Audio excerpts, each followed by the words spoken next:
Hello friends, Avon global classes में आप सभी का स्वागत है।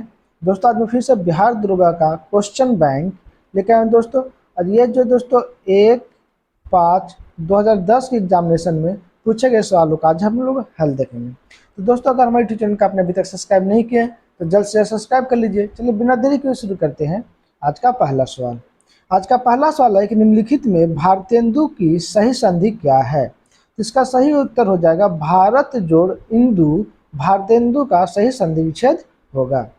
अगला सवाल है कि सजन का विपार्थी शब्द क्या होगा। तो सजन का उल्टा क्या होगा दोस्तों। तो सजन का उल्टा जो है वो दुर्जन होता है। अगला सवाल है कि जातिवाचक संज्ञा से भाववाचक संज्ञा के निर्माण का सही उदाहरण है। इसका सही उत्तर हो जाएगा दोस्तों लड़का से लड़कपन।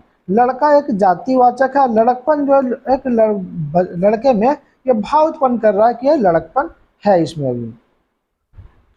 अगला सवाल है निम्न में से आरंभ बोधक संयुक्त क्रिया कौन सी है। तो इसका सही उत्तर हो जाएगा ऑप्शन सी, वह रोने लगा। आरंभ बोधक संयुक्त क्रिया का एक उदाहरण है। अगला सवाल है कि तुम्हारा विश्वास मैं नहीं करूंगा तो कौन करेगा। प्रयुक्त वाक्य में सर्वनाम दो पदों की संख्या है। तो इसका सही उत्तर हो जाएगा ऑप्शन सी 3। अगला सवाल है कि इसमें 3 जो है दोस्तों हो जाएगा तुम्हारा, मैं और कौन, ये तीनों जो है वो सर्वनाम पद का उदाहरण हो जाएगा। अगला सवाल है कि जिस क्रिया का फल कर्ता पर पड़ता है उसे क्या कहते हैं। तीसरे का सही उत्तर हो जाएगा अकर्मक कहा जाता है।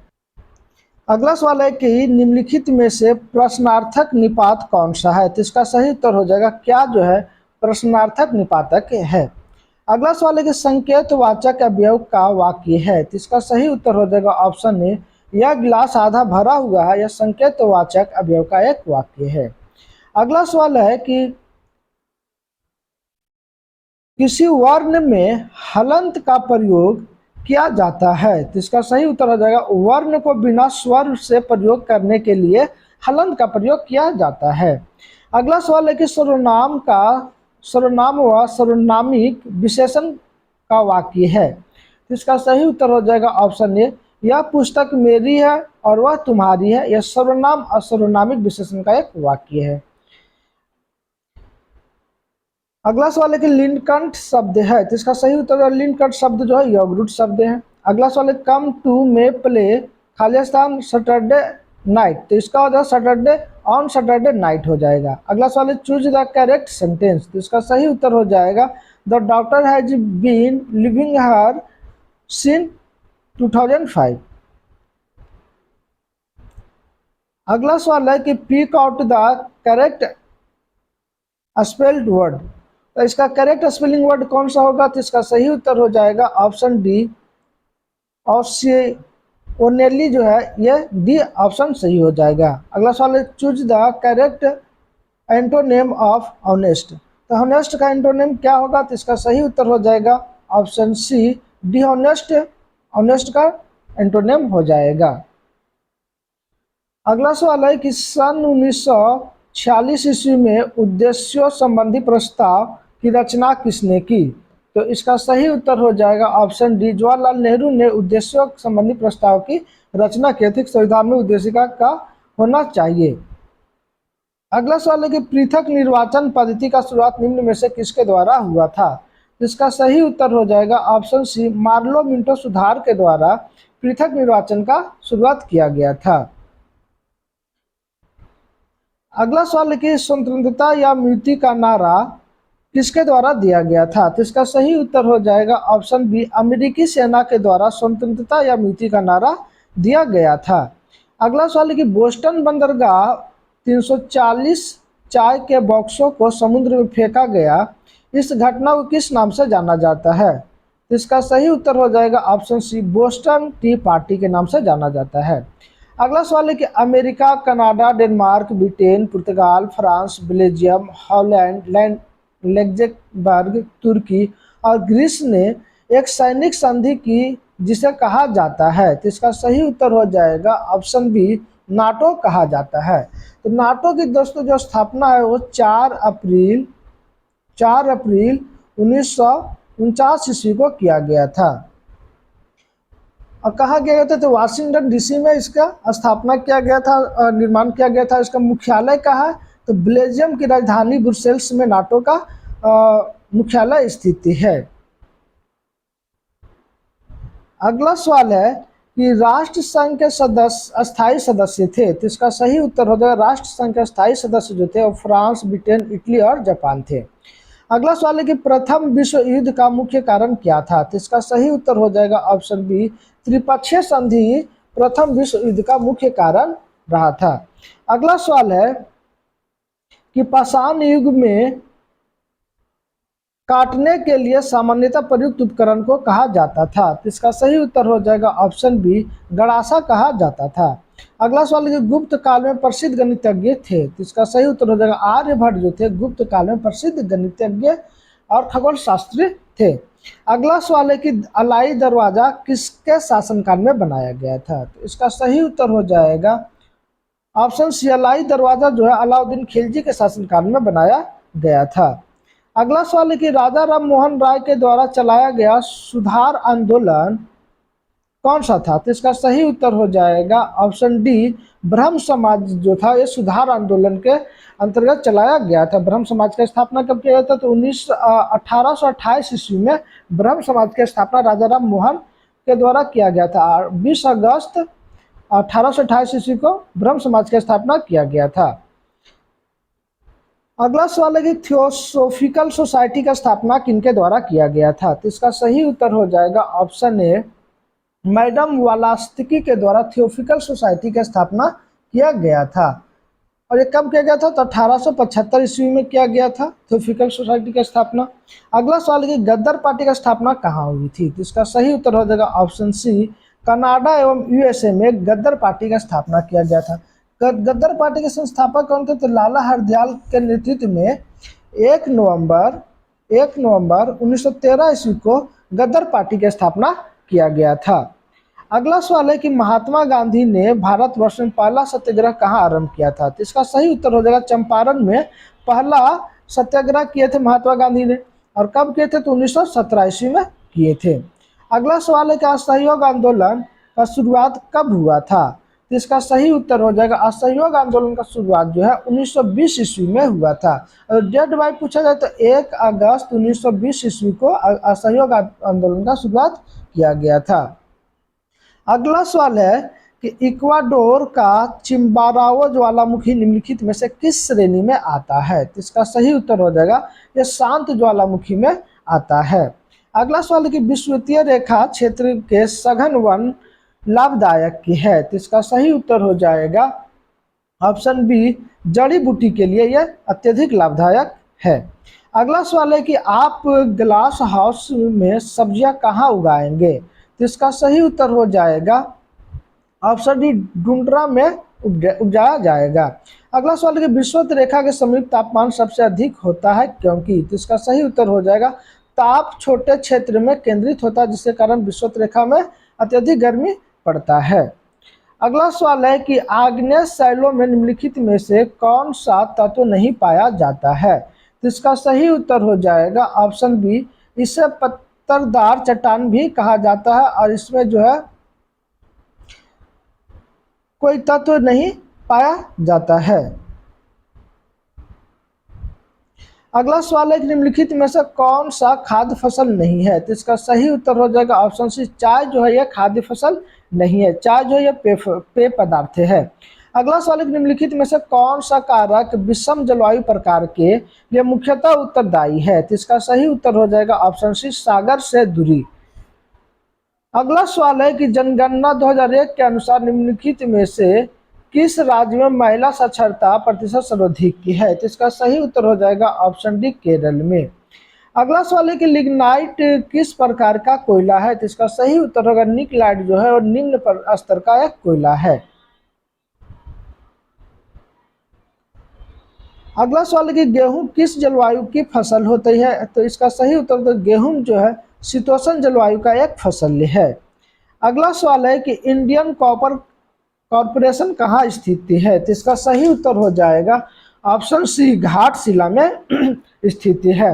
अगला सवाल कि निम्नलिखित में से कौन सा राज्य गेहूं के उत्पादन में प्रथम स्थान रखता है? तो इसका सही उत्तर हो जाएगा उत्तर प्रदेश जो है गेहूं के उत्पादन में प्रथम स्थान रखता है। अगला सवाल कि वायुमंडल की वह परत जो पृथ्वी पर रेडियो प्रसारण के लिए उत्तरदायी है? तो इसका सही उत्तर हो जाएगा ऑप्शन सी आयन मंडल। अगला सवाल है कि सैटेलाइट स्थलाकृति का निर्माण होता है? तो इसका सही उत्तर हो जाएगा ऑप्शन बी भूमिगत जल के द्वारा सैटेलाइट स्थलाकृति का निर्माण होता है। अगला सवाल है कि दार्जिलिंग जिला किस राज्य का भाग्य है? तो दार्जिलिंग जिला जो पश्चिम बंगाल का एक भाग्य है। अगला सवाल है कि विधान परिषद के सदस्यों का कार्यकाल क्या है? तो इसका सही उत्तर हो जाएगा ऑप्शन बी 6 वर्ष होता है और इसका 1/3 जो है सदस्यों का कार्यकाल जो है प्रति 2 वर्ष पर समाप्त हो जाता है। अगला सवाल है कि नीति निर्देशक तत्व सरकार के मार्गदर्शन हेतु किसके द्वारा दिए गए हैं? तो इसका सही उत्तर हो जाएगा ऑप्शन डी संविधान के द्वारा दिया गया है। अगला सवाल है कि पंचायती राज संस्थाओं के जिला स्तर पर सर्वोच्च अंग का नाम क्या है? तो इसका सही उत्तर जिला परिषद जो है पंचायती स्तर पर सर्वोच्च अंग होता है। अगला सवाल है किस राज्य में द्विसदनात्मक विधानमंडल नहीं है? तो इसका सही उत्तर हो जाएगा ऑप्शन सी केरल में द्विसदनात्मक विधानमंडल नहीं है। बिहार, उत्तर प्रदेश, महाराष्ट्र में द्विसदनात्मक विधानमंडल पाया जाता है। वही कर्नाटक में भी द्विसदनात्मक पाया जाता है और आंध्र प्रदेश में और तेलंगाना में भी द्विसदनात्मक विधानमंडल पाया जाता है। भारत में कुल 6 राज्यों में द्विसदनात्मक विधानमंडल पाया जाता है होता है। अगला सवाल है कि पंचशील निम्न देशों के बीच का समझौता है। तो पंचशील समझौता जो है ये भारत और चीन के बीच में किया गया था। पंचशील समझौता जो 29 अप्रैल 1954 ईस्वी को किया गया था। अगला सवाल है कि संयुक्त राष्ट्र में अमेरिका, ब्रिटेन, फ्रांस, रूस और चीन अस्थायी सदस्य है। इसका सही उत्तर हो जाएगा ऑप्शन डी सुरक्षा परिषद का अस्थायी सदस्य है। अगला सवाल कि भारत के ने एक समझौते के तहत संयुक्त राष्ट्र को अपनी कौन सी सेना भेजने पर सहमति दी? तो इसका सही उत्तर हो जाएगा ऑप्शन डी भारतीय शांति सेना भेजने की सहमति दी थी। अगला सवाल है कि प्रत्यक्ष प्रजातंत्र का अस्तित्व किस देश में है? तो इसका सही उत्तर हो जाएगा ऑप्शन सी स्विट्जरलैंड में है। अगला सवाल है कि सार्क का मुख्य भूमिका निभाने वाला देश कौन सा है? तो इसका सही उत्तर हो जाएगा ऑप्शन सी भारत ही है। सार्क जो है दोस्तों ये सार्क का मुख्यालय बांग्लादेश की राजधानी ढाका में है और इसकी स्थापना जो है 8 दिसंबर 1985 ईस्वी को किया गया था।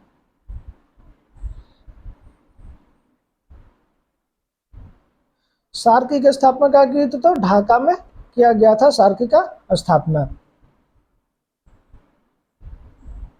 और इसकी मुख्यालय कहाँ है? तो सार्क का मुख्यालय जो दोस्तों नेपाल की राजधानी काठमांडू में स्थित है।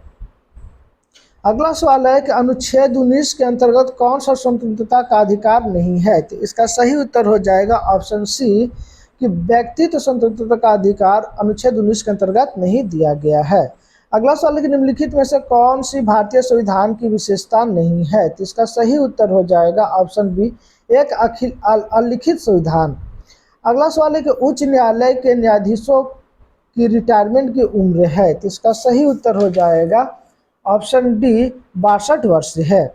अगला सवाल है कि राज्य का एक मूलभूत तत्व है? तो इसका सही उत्तर हो जाएगा ऑप्शन डी संप्रभुता जो है राज्य का एक मूलभूत तत्व होता है।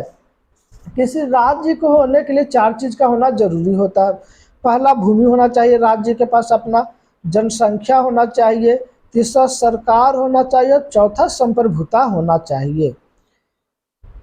अगला सवाल है कि संयुक्त राष्ट्र अंतर्राष्ट्रीय बाल आपातकाल फंड का लघु रूप है? तो इसका सही उत्तर हो जाएगा ऑप्शन डी यूनिसेफ। अगला सवाल है कि किसी राज्य के राज्यपाल के संबंध में कौन सा कथन गलती है? तो इसका सही उत्तर हो जाएगा ऑप्शन बी राज्यपाल का चुनाव संसद करते हुए गलती है। राज्यपाल का चुनाव जो है वो राष्ट्रपति के द्वारा किया जाता है और अनुच्छेद 155 के अंतर्गत राज्यपाल की नियुक्ति राष्ट्रपति करते हैं। अगला सवाल है कि तरंगे जो कि धातुओं को संचारित होती है। तो इसका सही उत्तर हो जाएगा ऑप्शन सी, ए और बी दोनों, केवल अनुदैर्ध्य तरंग या अनुप्रस्थ तरंग दोनों। अगला सवाल है कि एक चाबी भरी घड़ी की कामनी में किस प्रकार की ऊर्जा स्थिति होती है। तो इसका सही उत्तर हो जाएगा स्थितिज ऊर्जा स्थित रहती है। अगला सवाल है कि 50 न्यूटन के एक बलों पर एक्स अक्ष पर घटक 30 न्यूटन है, इसका वाई अक्ष पर दिशा का घटक होगा। तो इसका सही उत्तर हो जाएगा ऑप्शन सी, 40 न्यूटन होगा। तो न्यूमेरिकल है दोस्तों, थोड़ा लॉन्ग वे बनता है। अगला सवाल है 0 डिग्री सेल्सियस पर 5 ग्राम बर्फ और 45 डिग्री सेल्सियस पर 20 ग्राम जल को मिश्रित किया जाता है, तो मिश्रण का तापमान क्या होगा। तो इसका सही उत्तर हो जाएगा ऑप्शन बी, 20 डिग्री सेल्सियस होगा।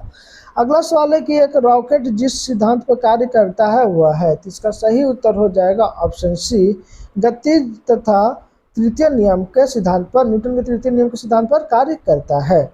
अगला सवाल है कि एक पत्थर एक भवन की छत से छोड़ने पर पृथ्वी की सतह पर गिरने में 4 सेकंड लेता है, तो भवन की ऊंचाई क्या होगी। तो इसका सही उत्तर हो जाएगा ऑप्शन डी, 58.4 मीटर होगी। अगला सवाल है कि एक घर में 60 वाट के बल्ब, 60 वाट के 5 लैंप और 75 वाट के 4 पंखे प्रतिदिन 6 घंटे उपयोग किए जाते हैं, तो 30 दिन के एक महीने में उसका उपयोग का कुल यूनिट क्या होगा। तो इसका सही उत्तर हो जाएगा ऑप्शन ए, 108 यूनिट होगा।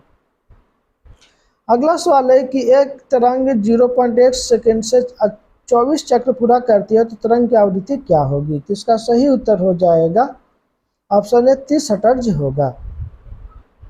अगला सवाल है कि एक अस्थायी चुंबक किसी निश्चित बिंदु पर चुंबकीय क्षेत्र भी उत्पन्न करता है, यदि इसे दो बराबर भागों में काट दिया जाए तो उस बिंदु पर उत्पन्न चुंबकीय क्षेत्र होगा। तो इसका सही उत्तर हो जाएगा ऑप्शन बी, b/2 होगा।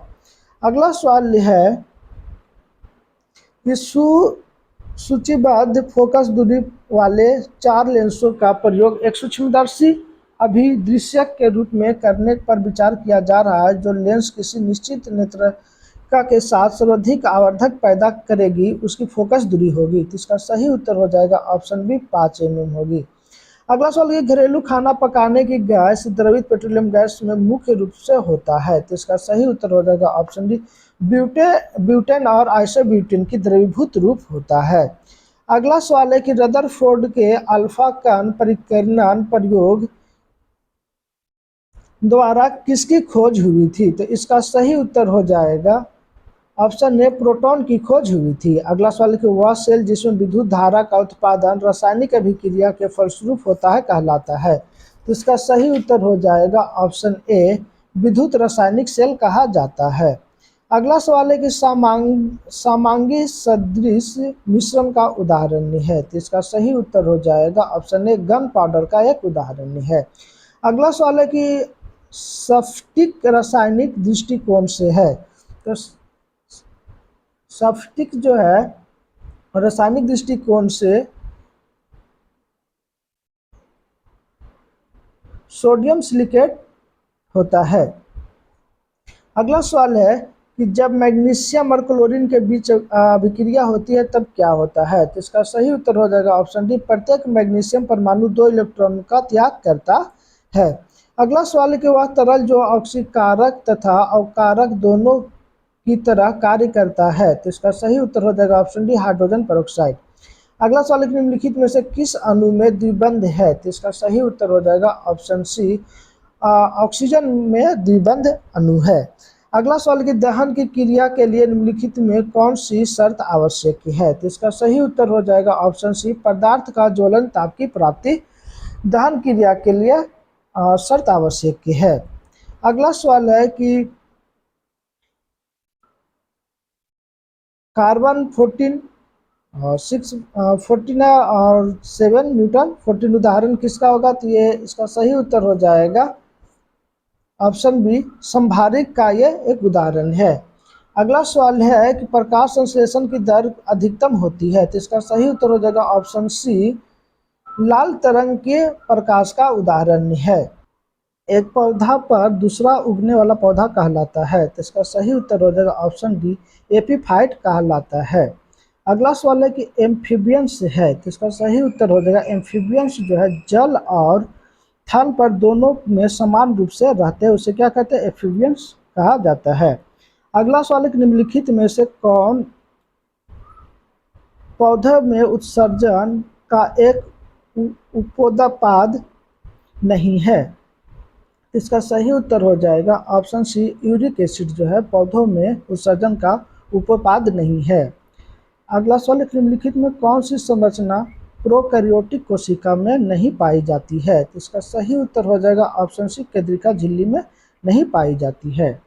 अगला सवाल है कि फसलों पर डीडीटी का छिड़काव से प्रदूषित होता है? तो इसका सही उत्तर हो जाएगा वायु, मृदा और जल तीनों प्रदूषित होता है डीडीटी के छिड़काव से। डीडीटी का फुल फॉर्म होता है डाइक्लोरो डाइफ्लाइन ट्राइक्लोरोइथेन होता है।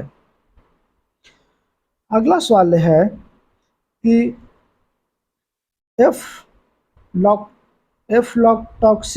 एफ्लाटॉक्सिन नामक विष उत्पन्न किया जाता है? तो इसका सही उत्तर हो जाएगा ऑप्शन सी, फंगस द्वारा उत्पन्न किया जाता है। अगला सवाल है कि मानव शरीर के किस अंग में रुधिर ऑक्सीजन युक्त होता है? तो इसका सही उत्तर हो जाएगा ऑप्शन बी, फेफड़ा से ऑक्सीजन युक्त होता है। रुधिर जो ऑक्सीजन ब्लड संयुक्त होता है। अगला सवाल है कि सुमेलित युग्म नहीं है? तो इसका सही उत्तर हो जाएगा साल्मोनेला कुष्ठ रोग के लिए होता, यह सही नहीं है।